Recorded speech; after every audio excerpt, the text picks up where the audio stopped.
ಮೊದಲನೇದಾಗಿ ಕೆಲವು ಸಂದರ್ಭಗಳಲ್ಲಿ ಸನ್ನಿವೇಶಗಳಲ್ಲಿ ಒಂದು ನಿಮಿಷಪ್ಪ ಕೆಲವು ಸಂದರ್ಭ ಸನ್ನಿವೇಶಗಳಲ್ಲಿ ನಾವು ಕೆಲವರು ಹೊಡೆದಾಡಿರ್ತೀವಿ, ಆಮೇಲೆ ಒಗ್ಗಟ್ಟು ಕೂಡ ಮಾಡ್ಕೊಂಡಿರ್ತೀವಿ. ನಾನಿಲ್ಲಿ ಯಾರಿಗೂ ಕೂಡ ಬೇಸರ ಮಾಡಬೇಕು ಅನ್ನೋದಿಲ್ಲ. ಯಾರಿಗೂ ಕೂಡ ನಾವೇನು ಯಾರೋ ಬಂದಿದ್ದಾರೆ ಅನ್ನೋ ಮಾತ್ರಕ್ಕೆ ನಿಮ್ಮನ್ನ ಕಡೆಗಣಿಸ್ತಾ ಇದೀವಿ ಅನ್ನೋ ಭಾವನೆ ಬೇಡ. ಪಾರ್ಟಿ ಬೆಳಿಬೇಕು ಅಂದ್ರೆ 4-6 ಜನ ನಮ್ಮ ಜೊತೆ ಸೇರ್ಬೇಕು. ಯಾವಾಗ್ಲೂ ಅಷ್ಟೇನೆ ದೇವೇಗೌಡರು ಸಾಹೇಬರು ಅವರ ರಾಜಕೀಯದ ಚುನಾವಣೆ ಪ್ರಾರಂಭ ಮಾಡಿದಂತ ಸಂದರ್ಭದಲ್ಲಿ ಯಾವಾಗಲೂ ಅವ್ರು ಇದ್ದಿದ್ದಂಥದ್ದು ಕೇವಲ 5 ಜನ. 5 ಜನದಿಂದ ಇವತ್ತು ಕೋಟ್ಯಾಂತರ ಜನ ಇವತ್ತು ದೇವೇಗೌಡರಿಗೆ ಜೈಕಾರ ಆಗ್ತಾರೆ, ದೇವೇಗೌಡರಿಗೆ ಆಶೀರ್ವಾದ ಮಾಡ್ತಾರೆ ಅಂದ್ರೆ ಇವತ್ತು ಸಂಘಟನೆ ಮುಖಾಂತರ ಹಾಗೂ ನಿಮ್ಮ ಸಮಸ್ಯೆಗಳನ್ನ ಆಲೈಸಿ ಬಗೆಹರಿಸಿರೋ ಒಂದು ವಿಚಾರಕ್ಕಾಗಿ ನಿಮ್ಗೆಲ್ಲ ಶಕ್ತಿ ಕೊಡುವಂತ ಕೆಲಸನ ಮಾಡಿದ್ದಾರೆ. ಬಹಳಷ್ಟು ಜನ ಕಟ್ಟ ವಿರೋಧಿಗಳು ಇವತ್ತು ದೇವೇಗೌಡರಿಗೆ ಇವತ್ತು ಅವ್ರನ್ನ ಕೆಟ್ಟದಾಗಿ ಬಯಸಿ ಅವ್ರನ್ನ ವಿರೋಧಿಸಿ ಇವತ್ತು ಅವ್ರ ಜೊತೆ ಒಂದಾಗಿಲ್ವಾ? ಆಗಿದಾರ ಆಗಿಲ್ವೋ? ನಾವು ಕೂಡ ದೊಡ್ಡ ಮಟ್ಟದಲ್ಲಿ ಚುನಾವಣಾ ರಾಜಕಾರಣದಲ್ಲಿ ಯಾವಾಗಲೂ ದೊಡ್ಡ ಮನಸ್ಸಲ್ಲಿ ರಾಜಕೀಯ ಮಾಡಬೇಕು. ಆಗೋಗಿರ್ತಾವ ಘಟನೆಗಳು, ಆ ಘಟನೆಗಳನ್ನ ಮರ್ತಿ ಮುಂದೋಗೋದೇ ರಾಜಕೀಯ ಅನ್ನೋದು. ಸಂದರ್ಭ ಸನ್ನಿವೇಶ ಬಂದಾಗ ಇದೇ ಪ್ರಜ್ವಲ್ ರೇವಣ್ಣ, ಇದೇ ಸೂರಜ್ ರೇವಣ್ಣ ಯಾರು ನಮ್ಮ ಕಾರ್ಯಕರ್ತರಿಗೆ ಯಾವುದೇ ಸಂದರ್ಭದಲ್ಲಿ ಅಗೌರವ ತರುವಂತದ್ದಾಗ್ಲಿ, ನಮ್ಮ ಕಾರ್ಯಕರ್ತರಿಗೆ ಅವಿಶ್ವಾಸನ ಮಂಡನೆ ಮಾಡೋದಾಗ್ಲಿ, ಅವ್ರಿಗೆ ಶಕ್ತಿ ಕೊಡುವಂತ ಸಂದರ್ಭದಲ್ಲಿ ಅವ್ರನ್ನ ಕುಗ್ಸೋಂತ ಪರಿಸ್ಥಿತಿಗಾಗ್ಲಿ ಒಳಗೊಂಡ್ರೆ ಯಾರು ಕೂಡ ಧೈರ್ಯಗೆಡೋದು ಬೇಡ. ಇದೇ ಪ್ರಜ್ವಲ್ ರೇವಣ್ಣ ನಿಮ್ ಎದುರಿಗೆ ನಿಂತ್ಕೊಂಡು ನಿಮ್ ಜೊತೆ ನಿಲ್ಲ ಅಂತ ಕೆಲಸನ ಸಾಯ ಕೊನೆ ಉಸಿರಿನವರೆಗೂ ಮಾಡ್ತಾನೆ ಅನ್ನೋದನ್ನ ಹೇಳಕ್ ಇಷ್ಟಪಡ್ತೀನಿ. ಹಾಗಾಗಿ ಇವತ್ತು ನಮಗೆ ಹೊಸದಾಗಿ ಇವತ್ತು ಪಾರ್ಟಿಗೂ ಕೂಡ ಸೇರ್ಪಡೆ ಆಗಿದ್ದಾರೆ, ನಮಗೆ ಶಕ್ತಿ ಕೊಡೋದಕ್ಕೆ ಬಂದಿದ್ದಾರೆ. ತಪ್ಪುಗಳು ಆಗಿದ್ದಾವೆ, ತಪ್ಪುಗಳು ಆಗಿರ್ಬೋದು, ಇಲ್ಲ ಅಂತ ಹೇಳಕ್ ಹೋಗಲ್ಲ. ಆದ್ರೆ ನಾವು ಅದನ್ನ ಮನ್ಸಲ್ಲಿ ಇಟ್ಕೊಂಡು ಅದನ್ನೇ ನಾವು ದ್ವೇಷ ಸಾಧಿಸ್ತೀನಿ ಅಂದ್ರೆ ಅದು ಮಾಡೋದು ಬೇಡ. ಕುಮಾರಣ್ಣನಿಗೆ ಉದಾಹರಣೆಗೆ ಹೇಳಬೇಕು ಅಂದ್ರೆ ಅವ್ರೇನಂತ ದೊಡ್ಡ ತಪ್ಪೇನು ಮಾಡಿಲ್ದೇ ಇರ್ಬೋದು, ಆದ್ರೆ ಅಲ್ಲಿ ಸಣ್ಣ ಪುಟ್ಟ ನೋವುಗಳನ್ನ ಕೊಟ್ಟಿರ್ಬೋದು ನಮ್ಮ ಕಾರ್ಯಕರ್ತರು. ಆದ್ರೆ ಇವತ್ತು ದೇವೇಗೌಡರು ಪಕ್ಷ, ದೇವೇಗೌಡರು ನಿಮ್ಮೆಲ್ಲರ ಪ್ರೀತಿ ಅಂತದಂತ ದೇವೇಗೌಡರು ಉಳಿಬೇಕು, ಇನ್ನ ಈ ಪಕ್ಷ ಬೆಳಿಬೇಕು ಅನ್ನೋ ಒಂದು ಉತ್ಸಾಹ ನಮ್ಮ ಕಾರ್ಯಕರ್ತರಲ್ಲಿದ್ರೆ ಕೆಲವು ಸಂದರ್ಭದಲ್ಲಿ ಸನ್ನಿವೇಶಗಳನ್ನ ಇಟ್ಕೊಂಡು ಒಟ್ಟಾಗಿ ಹಾಕೊಳ್ಳುವಂತ ಕೆಲಸನ ನಾವು ಮಾಡಬೇಕಾಗುತ್ತೆ. ಹಾಗಾಗಿ ನಮ್ಮ ಸುನಿಲ್ ಲಾಯರ್ ಅವರು ಕೂಡ ಸೇರ್ಪಡೆ ಆಗಿದ್ದಾರೆ ನಮ್ಮ ಪಕ್ಷಕ್ಕೆ. ದಯವಿಟ್ಟು ನನ್ನ ಕಾರ್ಯಕರ್ತರು ಇದು ನೀವೆಲ್ಲರೂ ನನಗೆ ಆಶೀರ್ವಾದ ಮಾಡದಂತೆ ಅಂತ ಭಾವಿಸಿ ಅವ್ರನ್ನ ಸ್ಟೇಜ್ ಮೇಲೆ ಬರ್ಮಾಡ್ಕೊಳ್ಳುವಂತ ಕೆಲಸನ ಮಾಡಿ ದೇವೇಗೌಡರ ಕೈಲಿ ಅವ್ರನ್ನ ಸೇರ್ಪಡೆ ಕಾರ್ಯಕ್ರಮ ಮಾಡಿಸ್ಕೊಳ್ಬೇಕು ಅನ್ನೋ ವಿಶ್ವಾಸನ ಮಂಡನೆ ಮಾಡ್ತೀನಿ. ಹಾಗೆ ಸುರೇಶ್ ಅವರು ಕೂಡ ನನಗೆ ಗೊತ್ತಿದೆ ಬಹಳಷ್ಟು ನೋವು ಕೊಟ್ಟಿದ್ದಾರೆ, ಇಲ್ಲ ಅಂತಲ್ಲ. ಆದ್ರೆ ಅವರ ಪಕ್ಷ ಬದ್ಧತೆಗಿದ್ದಾಗ ಅವರ ಪಕ್ಷದ ಬದ್ಧತೆ, ನಮ್ಮ ಪಕ್ಷ ಬದ್ಧತೆ ಬಂದಾಗ ನಮ್ಮ ಪಕ್ಷದ ಬದ್ಧತೆ. ಇವತ್ತು ಅವರು ದೊಡ್ಡ ಮನ್ಸು ಮಾಡಿದ್ದಾರೆ, ನಮ್ಮ ಪಕ್ಷಕ್ಕೆ ಬಂದಿದ್ದಾರೆ. ಸಣ್ಣ ಪುಟ್ಟ ಭಿನ್ನಾಭಿಪ್ರಾಯಗಳು ಇದಾವೆ, ಇಲ್ಲ ಅಂತ ಹೇಳಕ್ ಹೋಗಲ್ಲ. ಆದ್ರೆ ಒಂದು ಮಾತಂತೂ ನನಗೆ ಈ ವೇದಿಕೆ ಮೇಲೆ ಸಂದೇಶ ಕೊಡೋದಕ್ಕೆ ಇಷ್ಟಪಡ್ತೀನಿ. ಪ್ರಜ್ವಲ್ ರೇವಣ್ಣ ಯಾರು ಇರ್ಲಿ ಇಲ್ಲದೆ ಇರ್ಲಿ, ಸದಾ ಕಾಲ ನಿಮ್ ಜೊತೆ ಬೆನ್ನೆಂಬಲಾಗಿ ನಿಂತ್ಕೊಂಡು ನಿಮ್ಗೆ ಶಕ್ತಿ ಕೊಡುವಂತ ಕೆಲಸನ ಮಾಡ್ತೀನಿ ಅನ್ನೋದನ್ನ ಮಾತ್ರ ಈ ವೇದಿಕೆಯಲ್ಲಿ ಮರೆಯೋದಕ್ಕೆ ಹೋಗ್ಬೇಡಿ. ಬರ್ಲಿ ಯಾರು ಹೋಗ್ಲಿ, ಆದ್ರೆ ನಿಮ್ ಜೊತೆ ಇದ್ದಿ 100% ಭಾಗ ನಿಮ್ಮ ಸೇವೆನ ಸಲ್ಲಿಸೋಂತ ಕೆಲಸನ ನಾನು ಮಾಡ್ತೀನಿ ಅಂತ ಹೇಳಿ ಇವತ್ತು ಸುರೇಶ್ ಅವರು ಕೂಡ ನಮ್ಮ ಪಕ್ಷಕ್ಕೆ ಅವರು ಸೇರ್ಕೊಂಡಿದ್ದಾರೆ. ಅವರು ಕೂಡ ಇವತ್ತು ಈ ವೇದಿಕೆ ಮೇಲೆ ಬರಬೇಕು ಅಂತ ಹೇಳಿ ಅವ್ರನ್ನು ಕೇಳ್ಕೊತಾ ಇದ್ದೀನಿ. ಪೋತಳ್ಳಿ ಶೇಖರ್ ಕೂಡ ಇವತ್ತು ಪಕ್ಷಕ್ಕೆ ಸೇರ್ಕೊಂಡಿದ್ದಾರೆ. ಮೊದಲನೇ ಬಾರಿಗೆ ಭವಾನಿ ಅವರ ಅಭಿಮಾನದ ಸಂಘನೂ ಕಟ್ಟಿದ್ರು, ಮಧ್ಯದಲ್ಲಿ ಬಿಟ್ಟು ಹೋಗಿದ್ರು. ಆದ್ರೆ ದ್ವೇಷ ಅನ್ನೋದನ್ನ ನಾವು ಎಲ್ಲಾ ಕಡೆ ಸಾರಿಸ ಅಂತ ಕೆಲಸ ಮಾಡಿದ್ರೆ ದ್ವೇಷ ಅನ್ನೋ ಪದಕ್ಕೆ ಬಹಳ ವಿಷವಾದಂತ ಕಾಲ ಇರ್ತದೆ. ಹಾಗಾಗಿ ಆ ವಿಷನ ಬಿಟ್ಟು ನಾವು ಅಮೃತ ಚೆಲ್ಲ ಅಂತ ವ್ಯಕ್ತಿತ್ವನ ನಾವು ನಾವು ಅಮೃತ ಚೆಲ್ಲುವಂತ ವ್ಯಕ್ತಿತ್ವನ ಇವತ್ತು ದೇವೇಗೌಡರು ಸಾಹೇಬರು ನಮ್ಗೆಲ್ಲ ಹೇಳ್ಕೊಟ್ಟಿದ್ದಾರೆ. ಹಾಗಾಗಿ ನಮ್ಮ ಕಾರ್ಯಕರ್ತರು ಗಟ್ಟಿಯಾಗಿ ಒಂದು ಮಾತು ಹೇಳೋದಕ್ಕೆ ಇಷ್ಟಪಡ್ತೀನಿ. ಈಗಾಗ್ಲೇನೆ ದಯವಿಟ್ಟು ಎಲ್ಲರೂ ಸೇರ್ಪಡೆ ಆಗಿದ್ದಾರೆ. ನಮ್ಮ ಕಾರ್ಯಕರ್ತರು ನೀವು ಯಾರು ಎಲ್ಲರೂ ಕೂಡ ಪ್ರಜ್ವಲ್ ರೇವಣ್ಣ ಗೆಲ್ಲೇಬೇಕು ಅನ್ನೋದಾದ್ರೆ ಇವತ್ತು ದೇವೇಗೌಡರಿಗೆ ಒಂದು ದೊಡ್ಡ ಮಟ್ಟದ ಜೈಕಾರ ಹಾಕಂತ ಕೆಲಸ ಮಾಡಬೇಕು. ದೇವೇಗೌಡಗೆ, ಎಚ್ ಡಿ ದೇವೇಗೌಡಗೆ, ಎಚ್ ಡಿ ಸುರೇಶ್ ರೇವಣ್ಣಗೆ, ಎಚ್ ಡಿ ರೇವಣ್ಣ ಅವ್ರಿಗೆ, ಜಾತ್ಯತೀತ ಜನತಾದಳ ಪಕ್ಷಕ್ಕೆ, ನರೇಂದ್ರ ಮೋದಿ ಅವ್ರಿಗೆ ಇವತ್ತು. ಹಾಗಾಗಿ ಮುಂದಿನ ದಿನಗಳಲ್ಲಿ ಸುರೇಶ್ ಅಣ್ಣವರೇ ನಮ್ಮ ಪಕ್ಷಕ್ಕೆ ಬರಮಾಡ್ಕೊಂಡಿದ್ದೀವಿ. ನಮ್ಮ ಪಕ್ಷದ ಕಾರ್ಯಕರ್ತರು ಇವತ್ತು ಗಟ್ಟಿ ಆಳುಗಳು. ನಮ್ಮ ಕಾರ್ಯಕರ್ತರು ಎಂತ ಕಷ್ಟ ಕಾಲದ ಸಂದರ್ಭದಲ್ಲೂ ಕೂಡ ನಮ್ಮನ್ನು ಯಾವತ್ತೂ ಬಿಡದೇನೆ ಇವತ್ತು ಆಶ್ರಯ ಕೊಡುವಂತ ಕೆಲಸನ ಇವತ್ತು ನಮ್ಮ ಕಾರ್ಯಕರ್ತರು ಮಾಡ್ಕೊಂಡ್ ಬಂದಿದ್ದಾರೆ.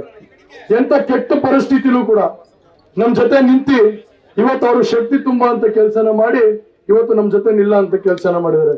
ಮುಂದಿನ ದಿವಸಗಳಲ್ಲಿ ನಮ್ಮ ಕಾರ್ಯಕರ್ತರ ಜೊತೆ ಒಂದು ಒಳ್ಳೆ ಬಾಂಧವ್ಯನ ಇಟ್ಕೊಂಡು ಹೋಗುವಂತ ಕೆಲಸನ ಮಾಡಿ ಅವ್ರನ್ನೂ ವಿಶ್ವಾಸಕ್ಕೆ ತಗೊಂಡೋಗುವಂತ ಕೆಲಸನ ಮಾಡಿ ನಮ್ಮ ಕಾರ್ಯಕರ್ತರು ಕೂಡ ನಿಮ್ಮನ್ನ ವಿಶ್ವಾಸಕ್ಕೆ ತಗೊಂಡೋಗುವಂತ ಕೆಲಸ ಆಗ್ಲಿ ಅಂತ ಹೇಳಿ ಈಗ ಸುರೇಶ್ ಅವರು ಕೂಡ ಪಕ್ಷಕ್ಕೆ ಅಧಿಕೃತವಾಗಿ ಸೇರ್ಪಡೆ ಆಗ್ತಾರೆ. ಸೇರಿಸ್ಕೊಳ್ಳುವಂತ ಕಾರ್ಯಕ್ರಮ ಎಚ್ ಡಿ ದೇವೇಗೌಡರು ಸಾಹೇಬರು ಮುಖಾಂತರ ಮಾಡುವಂತ ಕೆಲಸನ ಮಾಡ್ತಿದ್ದಾರೆ. ಹಾಗಾಗಿ ಯಾರು ಕೂಡ ಅನ್ಯತಾ ಭಾವಿಸುವಂತ ಕೆಲಸ ಮಾಡಬಾರ್ದು. ಮೊದಲನೇದಾಗಿ ಸುನಿಯಣ್ಣ ನಮ್ಮ ರೇವಣ್ಣವರೇ ಸೇರಿಸ್ಕೊಂಡ್ರು ಬಿಡಿ, ಅದು ಮರಿ ಹುಲಿ ಸೇರಿಸ್ಕೊಂಡಿದೆ ಇಲ್ಲಿ. ಇವತ್ತೊಂದು ದಿವಸ ನಮ್ಮ ಮಂಚಿಗ್ನಹಳ್ಳಿ ಗ್ರಾಮದಲ್ಲಿ ಏನು ಸಾವಿರಾರು ಸಂಖ್ಯೆಯಲ್ಲಿ ಇವತ್ತು ನಮ್ಮ ಕಾರ್ಯಕರ್ತರು ಈ ಸುಡ ಬಿಸಿಲಲ್ಲಿ ಇವತ್ತು ಬೈಕ್ ರ್ಯಾಲಿ ಮತ್ತು ಪಾದಯಾತ್ರೆ ಮುಖಾಂತರ ಇವತ್ತೇನು ಇಲ್ಲೆಲ್ಲ ಸೇರಿದ್ದೀರಾ. ಪ್ರಜ್ವಲ್ ರೇವಣ್ಣ ಅವ್ರಿಗೆ ಆತ್ಮಸ್ಥೈರ್ಯ ತುಂಬಬೇಕು, ಶಕ್ತಿ ಕೊಡಬೇಕು, ಅವ್ರಿಗೊಂದು ವಿಶ್ವಾಸನ ಮಂಡನೆ ಮಾಡಬೇಕು. ನಾವು ಈ ಭಾಗದ ಜನ ನಿಮ್ ಪರ ಇದೀವಿ, ನಾವು ಖಂಡಿತವಾಗ್ಲೂ ಗೆಲ್ಸ್ತೀವಿ ನೀವನ್ನ ಅಂತ ಒಂದು ವಿಶ್ವಾಸನ ಮಂಡನೆ ಮಾಡೋದಕ್ಕೆ ಏನು ಇವತ್ತು ಸಾವಿರಾರು ಕಾರ್ಯಕರ್ತರು ಬಂದಿದ್ದೀರಾ. ಮೊದಲನೇದಾಗಿ ಹೇಳ್ತೀನಿ, ನಾನಿವತ್ತು ಗಾಡಿಲಿ ಬರುವಂತ ಸಂದರ್ಭದಲ್ಲಿ ನನಗೆ ಗೊತ್ತಿಲ್ದೇನೋ ನಾಲ್ಕು ಕಣ್ಣೀರ್ ಹಾಕಂತ ಕೆಲಸ ಮಾಡಿದೆ. ಯಾಕೆ ಅಂದ್ರೆ ಎಲ್ಲ ಒಂದ್ ಕಡೆ ಪ್ರೀತಿಯಿಂದ ಕಳ್ಕೊಂಡಿದೀವಲ್ಲಪ್ಪ, ವಿಶ್ವಾಸದಿಂದ ದೂರ ಆಗಿದ್ದೀವಲ್ಲಪ್ಪ ಅನ್ನೋ ಒಂದು ಭಾವನೆಯಲ್ಲಿ ಬರ್ತಾ ಇದ್ದಂತ ಸಂದರ್ಭದಲ್ಲಿ ಇವತ್ತು ಸಾವಿರಾರು ಕಾರ್ಯಕರ್ತರು ನನ್ನ ಒಬ್ಬ ಮಗನಾಗಿ ಇವತ್ತು ಅವನಿಗೆ ಆಶ್ರಯ ಕೊಡಬೇಕು, ಆಶೀರ್ವಾದ ಮಾಡಬೇಕು ಅಂತ ಇವತ್ತು ಇಷ್ಟೆಲ್ಲ ಜನ ಬಂದಿದ್ದೀರಾ ಅಂದ್ರೆ ನನಗೆ ಎಲ್ಲೋ ಒಂದ್ ಕಡೆ ಬಹಳ ಸಂತೋಷವಾಗಿ ಇವತ್ತು ಕಣ್ಣೀರಿಡ ಅಂತ ಕೆಲಸನ ಮಾಡಿದ್ದೀನಿ. ನಿಮ್ಮನ್ನು ಯಾವತ್ತೂ ಕೂಡ ನನ್ನ ಕೊನೆ ಉಸಿರಿನವರೆಗೂ ನಾನು ಮರೆಯೋದಕ್ಕಾಗೋದಿಲ್ಲ. ಇವತ್ತು ನಾವು ಹೇಳ್ಬೇಕಾಗತ್ತೆ, ಇವತ್ತು ಕಾಂಗ್ರೆಸ್ ಪಕ್ಷದವರು ಕೇವಲ ಬಂದು ಇಲ್ಲೆಲ್ಲ ಓಡಾಡುವಂತ ಸಂದರ್ಭದಲ್ಲಿ ಬರೀ ಕೇವಲ ಏನು ಒಂದು ದೂರ ಹೇಳುವಂತ ಸಂದರ್ಭ ಇರ್ಬೋದು, ಇಲ್ಲ ಅಪಪ್ರಚಾರ ಮಾಡುವಂತ ಸಂದರ್ಭದಲ್ಲಿ ಬರೀ ಕೇವಲ ಅಪಪ್ರಚಾರ ಮಾಡುವಂತ ಕೆಲಸನ ಮಾಡ್ಕೊಂಡು ಹೋಗ್ತಾ ಇದ್ದಾರೆ. ಆದ್ರೆ ನಾನು ಅವ್ರ ಬಗ್ಗೆ ಏನು ಮಾತಾಡೋದಕ್ಕೆ ಹೋಗೋದಿಲ್ಲ, ನನಗ್ ಬೇಡ ಅವ್ರ ವಿಚಾರ. ಯಾಕಂದ್ರೆ ಇವತ್ತು ಕೆಲಸ ಮಾಡೋರು ನಾವಿದ್ದೀವಿ, ನಾವು ಕೆಲಸ ಮಾಡಿರೋದು ಕಣ್ಣು ಕಾಣಿಸೋ ಅಂತ ಕೆಲಸ ಆಗ್ತಾ ಇದೆ. ನಾವು ಮಾದರಿ ಪ್ರದೇಶ ಮಾಡೋ ಅಂತ ಕೆಲಸದಲ್ಲಿ ಇವತ್ತು ಮುಂದಿದೀವಿ. ನಾವು ಅಭಿವೃದ್ಧಿ ಮುಖಾಂತರನೇ ಮತ ಕೇಳೋಂತ ಕೆಲಸನ ನಮ್ಮ ಕಾರ್ಯಕರ್ತರಿಗೂ ಹೇಳ್ಕೊಡೋಂತ ಕೆಲಸ ಮಾಡಿದ್ವಿ, ಅದು ಮುಖಾಂತರನೇ ಮತ ಕೇಳೋಂತ ಯೋಚನೆ ಮಾಡೋಣ. ಇವತ್ತು ನಾವು ಕೆಲವು ಸಂದರ್ಭದಲ್ಲಿ ನಾವು ಪ್ರಶ್ನೆ ಹಾಕೋದನ್ನ ಮರ್ತಿದೀವಿ, ಕೆಲವು ಸಂದರ್ಭದಲ್ಲಿ ಪ್ರಶ್ನೆ ಹಾಕುವಂತ ಸಂದರ್ಭಗಳು ಮರ್ತಿದೀವಿ.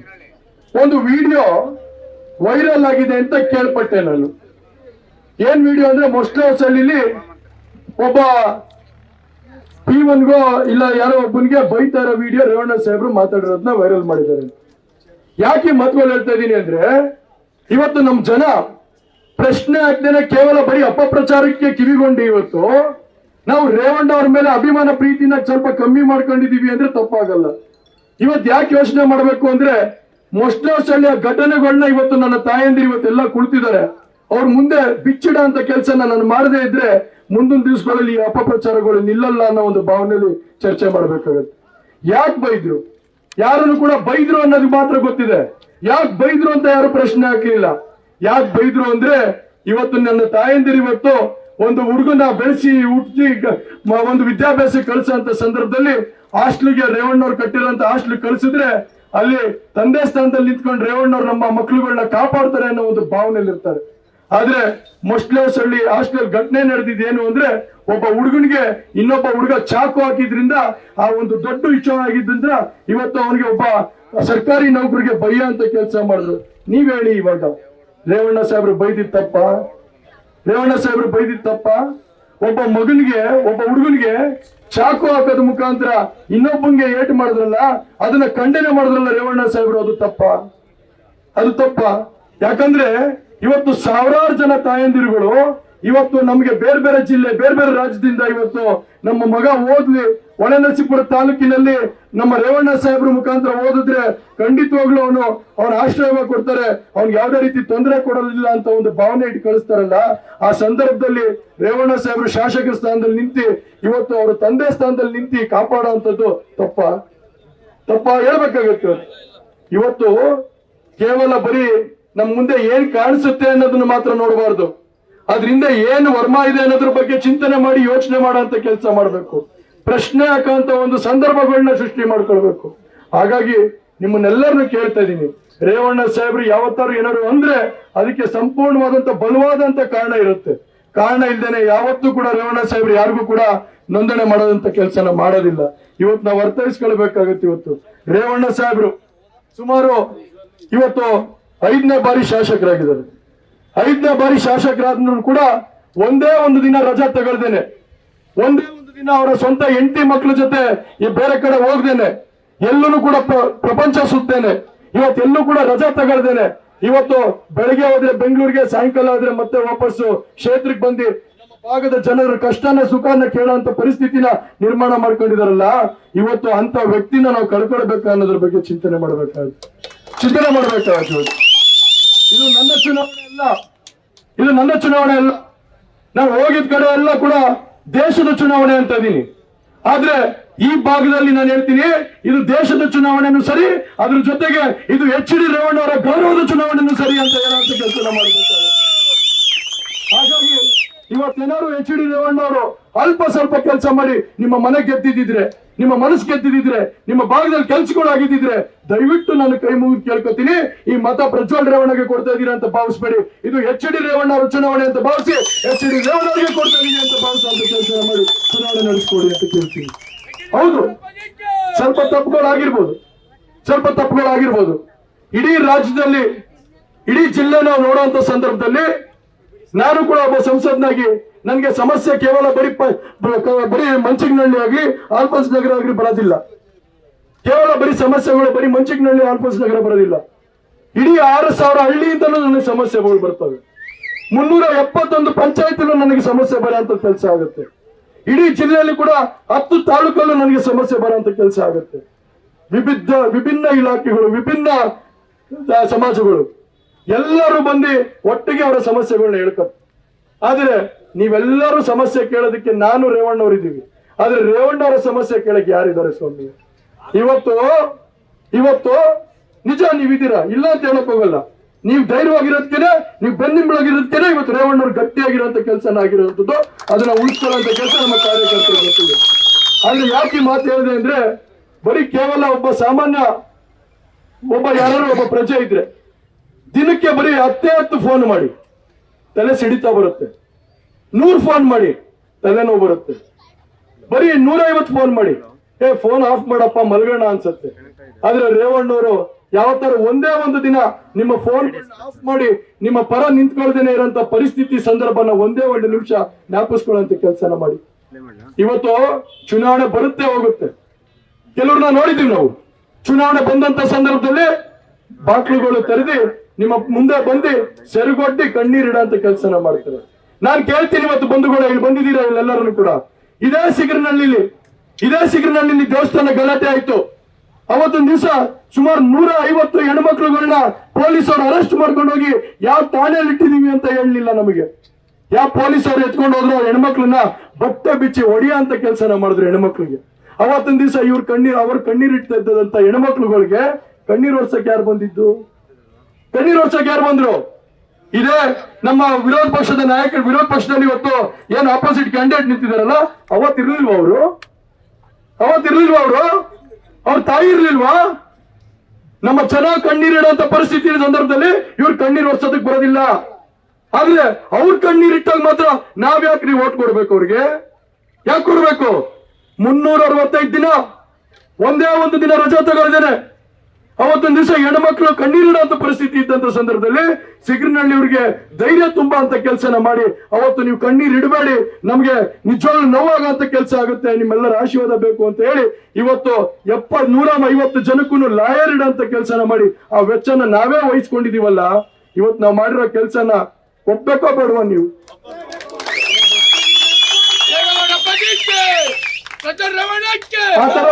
ಆತರ ಏನಾದ್ರು ಒಂದೇ ಒಂದು ಕೆಲಸನ ಕಾಂಗ್ರೆಸ್ ಪಕ್ಷ ಮಾಡಿದೆ ಅಂತ ತೋರಿಸ್ಲಿ ನಮ್ ಜಿಲ್ಲೆಯಲ್ಲಿ, ಬೇಡ ನಮ್ ತಾಲೂಕಲ್ಲಿ ತೋರಿಸ್ಲಿ, ಬೇಡ ಈ ಪಂಚಾಯತಿಯಲ್ಲಿ ತೋರಿಸಿ.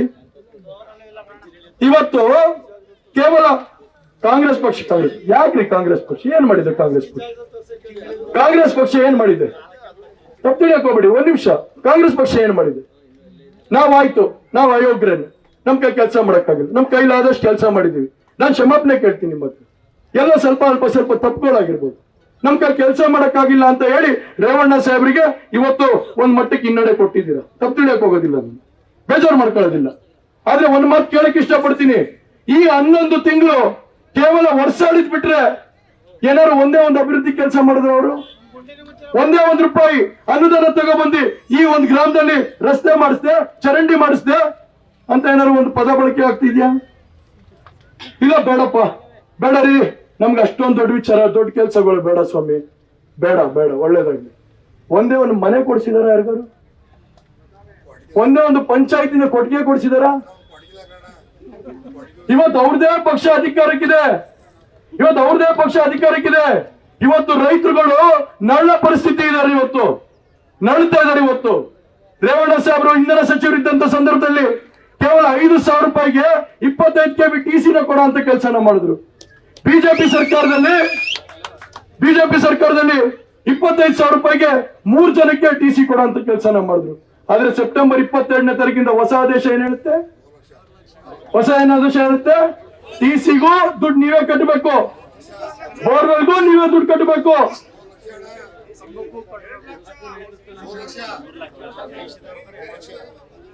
ಯಾಕೆ ಈ ನೋವು ಕೇಳಿಸ್ತಾ ಇಲ್ವಾ ಅವ್ರಿಗೆ? ಕಾಂಗ್ರೆಸ್ ಅವ್ರಿಗೆ ಈ ನೋವು ಕೇಳಿಸ್ತಾ ಇಲ್ವನ್ರಿ? ರೈತರು ಕಣ್ಣೀರ್ ಇಡ್ತಾ ಇರೋದನ್ನ ಕೇಳಿಸ್ತಾ ಇಲ್ವಾ? ನಿಮ್ ಕಣ್ಣೀರಿಗೆ ಬೆಲೆ ಇದೆ, ನಮ್ಮ ಭಾಗದ ರೈತರ ಕಣ್ಣೀರಿಗೆ, ನಮ್ಮ ಭಾಗದ ಹೆಣ್ಮಕ್ಳು ಕಣ್ಣೀರಿಗೆ ಬೆಲೆ ಇಲ್ವಾ? ಹೇಳ್ಬೇಕಾಗತ್ತೆ, ಇವತ್ತು ಚರ್ಚೆ ಮಾಡ್ಬೇಕಾಗತ್ತೆ. ಇವತ್ತು ನಾನು ಇವತ್ತು ಒಂದು ಮಾತು ಹೇಳಕ್ ಇಷ್ಟಪಡ್ತೀನಿ. ಯಾರೊಬ್ರು ಹೇಳ್ತಾ ಇದ್ರು ಹೆಣ್ಮಕ್ಳಿಗೆಲ್ಲ ₹2,500 ಕೊಟ್ಬಿಡ್ತಾರೆ ಅಂತ. ಸ್ವಾಮಿ, ಹೆಣ್ಮಕ್ಳಿಗೆ ₹2,500 ಕೊಡ್ತಾ ಇರ್ಬೋದು, ಆದ್ರೆ ಒಂದೊಂದು ಕ್ವಾರ್ಟರ್ ಮೇಲೆ ಈಗಾಗಲೇ ₹50 ಜಾಸ್ತಿ ಮಾಡಿದ್ದಾರೆ. ಒಬ್ಬ ದಿನಕ್ಕೆ ಏನಾದ್ರು 1 ಕ್ವಾರ್ಟರ್ ₹50 ಅಂದ್ರೆ, 1 ಕ್ವಾರ್ಟರ್ ಕುಡಿದ್ರೆ ₹50 ಜಾಸ್ತಿ ಆಯ್ತು ಅಂದ್ರೆ 1 ತಿಂಗಳಿಗೆ ಎಷ್ಟಾಯ್ತು? ಅದೇ ಇಬ್ರು ಕುಡಿದ್ರೆ, ಅದೇ 2 ಕ್ವಾರ್ಟರ್ ಕುಡಿದ್ರೆ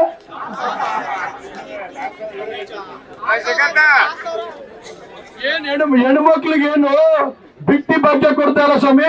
ಗಂಡನಿಂದ ಕಿತ್ತು ಹೆಣ್ಮಕ್ಳು ಕೊಡ್ತಾರೆ, ಆ ದುಡ್ಡೇ ನಮ್ದು.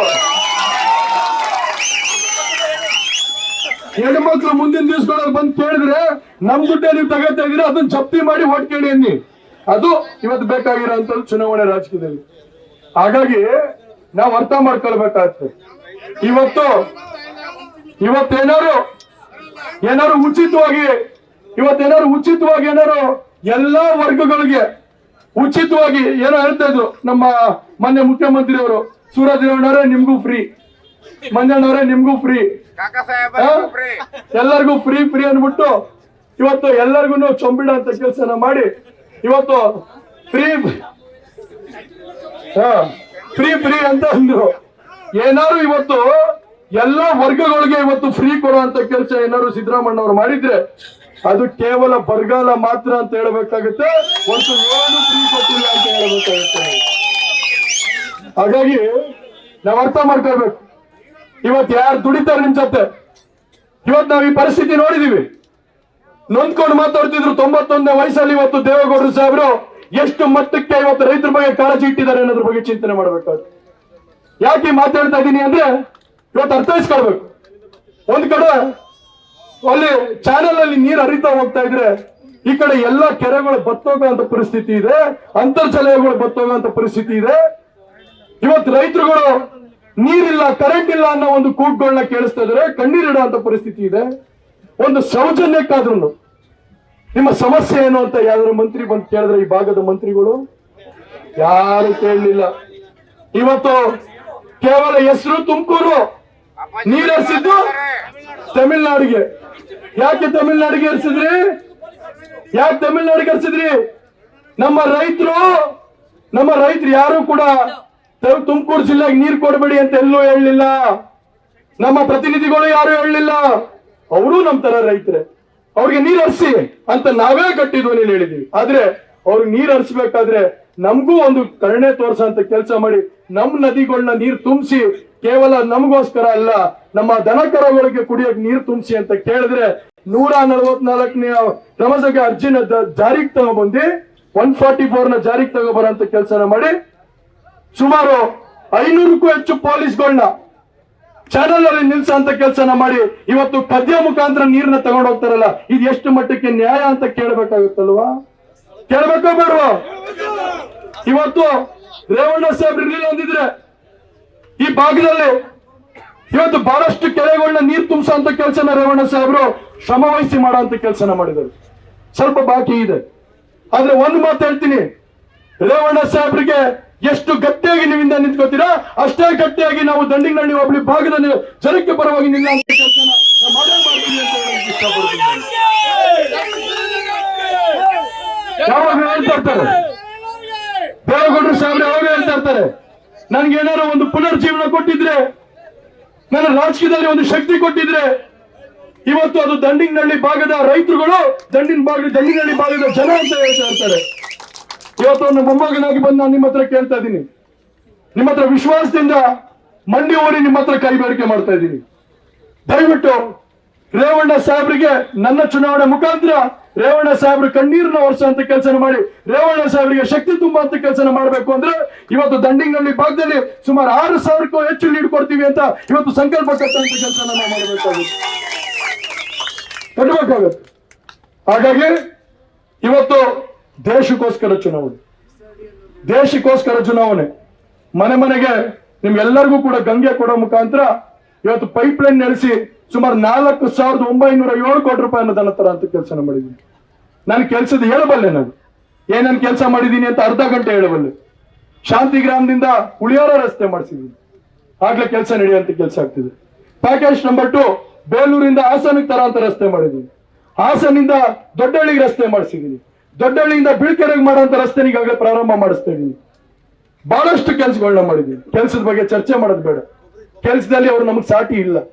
ಇವತ್ತು ಕೊಬ್ಬರಿ ಬೆಳೆಗಾರರು ಕಣ್ಣೀರಿಡುವಂತ ಪರಿಸ್ಥಿತಿ ಇದ್ದಂತ ಸಂದರ್ಭದಲ್ಲಿ ಸೂರಜ್ ರೇವಣ್ಣವರು ನಿಮ್ಮೆಲ್ಲರ ಧ್ವನಿಯಾಗಿ ನನ್ನ ಕೇಳ್ಕೊಂಡಂತ ಸಂದರ್ಭದಲ್ಲಿ ಉದಯಪುರದಲ್ಲಿ ಸೆಂಟರ್ ಕೊಡುವಂತ ಕೆಲಸನ ಮಾಡಿ ಈ ಭಾಗದ ರೈತರು ಕೆಲಸನ ಮಾಡಿದ್ವಿ. ಇವತ್ತು ನಾವೆಲ್ಲ ಚರ್ಚೆ ಮಾಡೋಣ, ಹೆಚ್ಚಾಗಿ ಚರ್ಚೆ ಮಾಡೋದು ಬೇಡ. ಅವ್ರ ಅಭಿವೃದ್ಧಿ ಬಗ್ಗೆ ಚರ್ಚೆ ಮಾಡೋದಿಲ್ಲ. ಮಾತೆತ್ತಿದ್ರೆ ರೇವಣ್ಣವ್ರ ದುರಹಂಕಾರ. ಸ್ವಾಮಿ ಏನ್ ದುರಹಂಕಾರ ಮಾಡಿದಾರೆ ಸ್ವಾಮಿ? ಹೌದು, ಕೆಲವು ಕೋಪಿಷ್ಟು ಸ್ವಲ್ಪ ಎಲ್ಲೋ ಒಂದ್ ಸ್ವಲ್ಪ ಕೋಪ ಮಾಡ್ಕೋತಾರೆ. ಆದ್ರೆ ಆ ವ್ಯಕ್ತಿ ಒಳಗಡೆ ಇರುವಂತ ಹೃದಯ ಇದೆಯಲ್ಲ, ದಿನನಿತ್ಯ ಮುಡಿಪ್ತಾ ಇದ್ರೆ ಅದು ಈ ಭಾಗದ ಜನಕ್ಕೋಸ್ಕರ ಮುಡುಕ್ತಾ ಇರುತ್ತೆ, ಅವರ ಸ್ವಂತ ಕುಟುಂಬಕ್ಕೂ ಮುಡುಕ್ತಾರಲ್ಲ ಅನ್ನೋ ಒಂದು ಅರ್ಥನ ನಾವು ಅರ್ಥ ಮಾಡ್ಕೊಳ್ಳುವಂತ ಕೆಲಸ ಮಾಡಬೇಕು. ಇವತ್ತು ಹೇಳ್ತಾರೆ ಆಯ್ತಣ್ಣ ನೀನ್ ಹೇಳ್ದಂಗೆ ಇವಾಗ ಕೇಳೋಣ, ಈ ರಸ್ತೆ ಮಾಡಿಸಿದ್ದು ಯಾರಣ್ಣ? ಮತ್ತೆ ಅದು ಮುಂದುವರೆದಂತೆ ಮಾಡೋದು ಯಾವಾಗ್ಲೂ ಅಷ್ಟೇನೆ. ಮದುವೆ ಆಗಿ ಬರೀ ಹೆಣ್ಮಕ್ಳನ್ನ ಮದುವೆ ಆದ್ರೆ ಸಾಲದು, ಮಗುನು ಕೊಡ್ಬೇಕು ಅಂತಾರೆ. ಹಂಗೆ ಮದುವೆ ಆಗಿದ್ರೆ ಮಕ್ಳನ್ನು ಕೊಡ್ತೀವಿ ಮುಂದಿನ ದಿವಸಗಳಲ್ಲಿ, ಅದೆಲ್ಲ ಮಾಡೋಣ. ಹಾಗಾಗಿ ಚರ್ಚೆ ಮಾಡೋದು ಬೇಡ. ಇವತ್ತು ಇರ್ಲಿ, ಅದೆಲ್ಲ ಚರ್ಚೆ ಮಾಡೋಣ. ಅಭಿವೃದ್ಧಿ ಬಗ್ಗೆ ಏನ್ ತಲೆ ಕೆಡಿಸ್ಕೊಳಕ್ ಹೋಗ್ಬೇಡಿ. ರೇವಣ್ಣವರೇ ಮಾಡಿರೋದು ಪ್ರತಿಯೊಂದು ಗೋಡೆಯಲ್ಲಿ ಇಟ್ಕೆಯಲ್ಲೂ ಕಟ್ಟಿರೋಂಥದ್ದು ರೇವಣ್ಣವ್ರ ಕೂಗುತ್ತೆ. ಆದ್ರೆ ಅದ್ರ ಬಗ್ಗೆ ಚರ್ಚೆ ಬೇಡ. ಇವತ್ತು ಹೆಚ್ಚಾಗಿ ಟೈಮ್ ಇಲ್ಲ. ನಾನು ಅಕಲಿ ಬಿಕ್ಕೋಡ್ಗೆ ಹೋಗಿ ಅರಸೀಕೆರೆ ಹೋಗ್ಬೇಕು.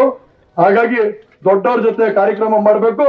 ಮಂಚಿಗ್ನಹಳ್ಳಿ ಭಾಗದಲ್ಲಿ ನಾನು ಇಟ್ಟಿರೋಂತ ಒಂದು ಅಭಿಮಾನ ಪ್ರೀತಿನ ಇಲ್ಲೇ ಬಂದು ನಾನು ಕಾರ್ಯಕ್ರಮ ಮಾಡಬೇಕು ಅಂತ ಹೇಳಿ ಇವತ್ತು ಈ ಭಾಗಕ್ಕೆ ಬಂದಿದ್ದೀನಿ.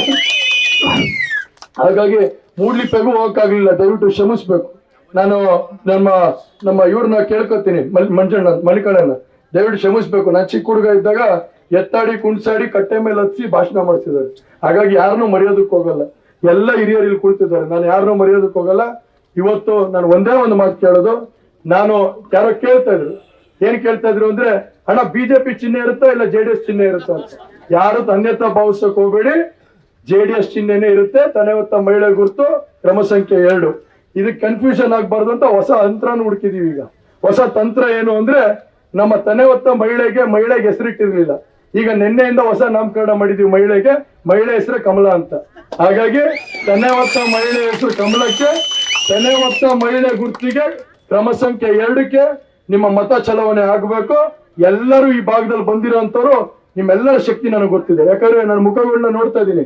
ಕನಿಷ್ಠ ಪಕ್ಷ ನೀವೆಲ್ಲರೂ ಕೂಡ ಮನ್ಸು ಮಾಡಿದ್ರೆ 100ಕ್ಕೂ ಹೆಚ್ಚು ಮತಗಳನ್ನ ಹಾಕ್ಸೋಂತ ಶಕ್ತಿ ನಿಮ್ಮಲ್ಲಿದೆ. ಇವತ್ತು ಸಾವಿರಾರು ಸಂಖ್ಯೆಯಲ್ಲಿ ಮುಖಂಡರುಗಳು ನನ್ನ ಆಶೀರ್ವಾದ ಮಾಡಬೇಕು ಅಂತ ಬಂದಿದ್ದೀರಾ. ನಿಮ್ಮೆಲ್ಲರಿಗೂ ಹೊಂದಿಸ್ತಾ ದಯವಿಟ್ಟು ನನಗೆ ಆಶೀರ್ವಾದ ಮಾಡಿ, ನನ್ನ ತಾಯಂದಿರೆಲ್ಲರೂ ಕೂಡ ಆಶೀರ್ವಾದ ಮಾಡಿ ಅಂತ ಕೇಳ್ತಾ ನಿಮ್ನೆಲ್ಲರನ್ನು ಹೊಂದಿಸ್ತಾ 2 ಮಾತು ಮುಗಿಸ್ತೀನಿ. ಧನ್ಯವಾದ. ನ್ಯೂಸ್ ಫಸ್ಟ್, ನಿರ್ಭೀತಿಯಿಂದ ನಿಮ್ಮ ಪರವಾಗಿ.